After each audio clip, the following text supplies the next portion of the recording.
Ashamaar kafuun daawwattoota keenya nageenyi keenya lafa jirtan isin qabu jennaa oduu isinitti himna.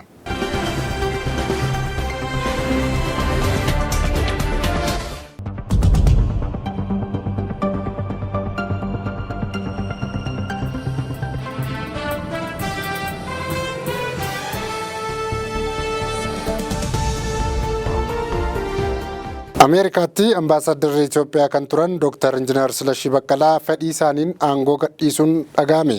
Duraan ministeera bishaaniif jallisii kan turanii fi Ameerikaatti ammoo ambaasaaddarra Itoophiyaa ta'uudhaan hojjetaa kan turan Dr. Injiinar Silashii Baqqalaan gita hojii isaanii irraa akka kaaniif xalayaa hojii isaanii gadhiisuu mootummaa Itoophiyaatti galfataniin xalayaan isaanii fudhatama argachuun aangoo isaanii irraa fedhii isaaniin gallakkisuu isaanii karaa toora miidiyaa hawaasummaa isaaniin beeksisaniiru. Akka ibsa karaa miidiyaa hawaasummaa X yookaan ammoo Tiwiitarii isaanii irratti ibsan yoo ta'e ambaasaadarichi bakka mootummaan isaan ramade kana dhiisuudhaan hojii dhuunfaa isaanii ogummaa isaaniin hojjechuu barbaadaniiru. Injiinar Silashii Baqqalaan osoo duraan mootummaa Itoophiyaatiin muudamanii hojii hojjetaa hin turin dhaabbilee idil-addunyaa adda addaa keessatti sadarkaa hooggansaatti hojjetaa turaniiru. Itti dabaluudhaan Injiinar Silashii Baqqalaan dhimma hidhaa laga Mormor irratti nama adda durummaan hojjetaa turan ta'uun beekamu. Injiinar Silashii Baqqalaa xalayaa hojii gadhiisuu isaanii hordofee odeeffannoon adda addaa haa ba'u malee bakka isaanii namni bu'ee ifatti hanga oduun kun qophaa'etti wanti barame hin jiru. Sagalee korgite. Kooriyaan kaabaa jalqaba baatii yoo tabajjii dhufutti saatalaayitii basaasummaa dabalataaf furguggisuuf akka jirtu ibsite. Kooriyaan kaabaa bara 2024 jalqaba baatii yoo tabajjii keessa saatalaayitii basaasummaa dabalataaf furguggisuuf ta'uu beeksifteetti. Kooriyaan kaabaa caamsaa 27 haga waxabajjii 4 bara 2024tti furguggisuuf karoorfachuu himteetti. Saatalaayitiiwwan kunneen humna odeeffannoo walitti qabu Pyongyang kan guddisuu fi keessattuu odeeffannoo waraana biyyoota faallaa ishee walitti qabuuf murteessaa ta'uu eerameera. Kooriyaan kaabaa wayita Jaappaan, Kooriyaa kibbaa fi Chaayinaa gidduutti waggootan 5 as yaa'iin gamsadee gaggeeffamuuf qophiirra jirutti karoora kana ifoomsuutu dhagahame. Biyyattiin karoora ishee ifoomsuu hordofee aangawoonni Ameerikaa, Jaappaanii fi Kooriyaa kibbaa bilbilaa mari'achuu isaanii Aljeeziraan gabaaseera. Biyyattiin baatii sadaasa darbe keessa saatalaayitiin yaalii sadaffaan gara hawwaatti furguggiste mormii bal'aa keessummeessuun ishee kan yaadatamu ture. Israa'el Aleellaa samiirraan buufata baqattoota Raafaatti raawwatteen namoonni 35 ajjeefamuun dhaga'ame. Ministeerri fayyaa Gaazaa akka ibsetti dho'insa dahoo baqattoota naannoo Raafaatti argamutti qaqqabeen namoonni hedduun ajjeefamanii kaan madaa'uu ibseera. Kana malees sanbata darbeerraa kaasee aleellaa samiirraan Israa'el raawwatteen namoonni 35 ajjeefamuu namoonni biroon ammoo madaa'uu ibseera. Waraanni Israa'el aleellicha mooraa Hamaas naannichatti argamu irratti xiyyeeffachuun aleellaa raawwachuu beeksise.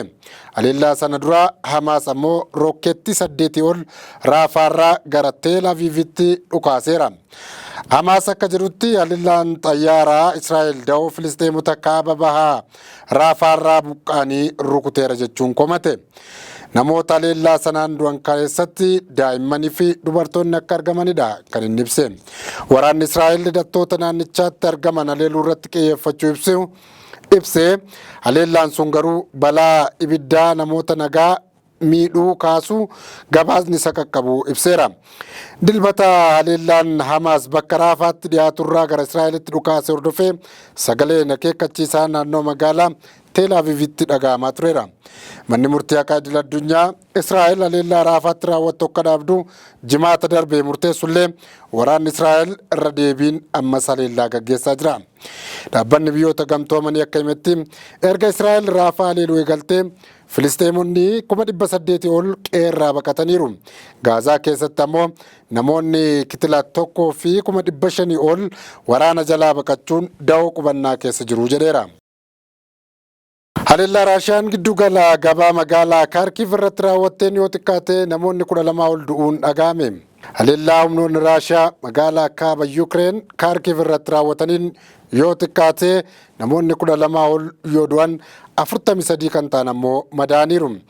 Akka qondaalonni waraanaa naannawaa sana ibsanitti haleellaan sun giddugala gabaa irratti raawwate. Humnoonni Raashiyaa boombii waraanaa gurguddaan lama giddugala gabaa sana irratti gadhiisaniiru. Pireezidaantii Yuukireen Volodimiir Zelenskiin wayita balaan sun mudatu namoonni giddugala gabaa kana keessa turan baay'inaan 200 ni caalu jedhan. Hundinuu haleelamuu akka namni simeera.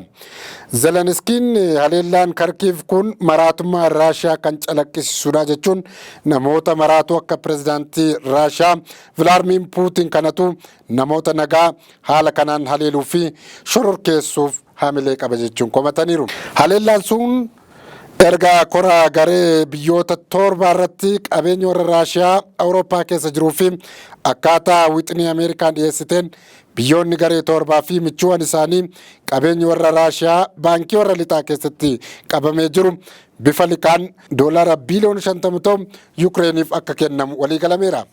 Wayita warri Yukireen biyyoota lixaa irraa deeggarsa waadaa galamee eegaa jiranitti humnoonni Raashiyaa immoo gara fuulduraatti deemuun kutaalee Yukireen of harka galfachuu itti fufaniiru.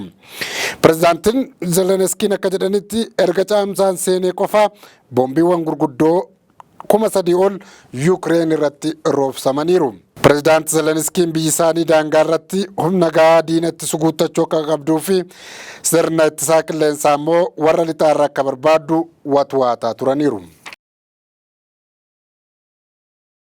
Egaan kabajamtoota daawwattoota keenya oduu guyyaa irraaf jenne kanumaan goolabnaa turtii gaarii isiniin jenna.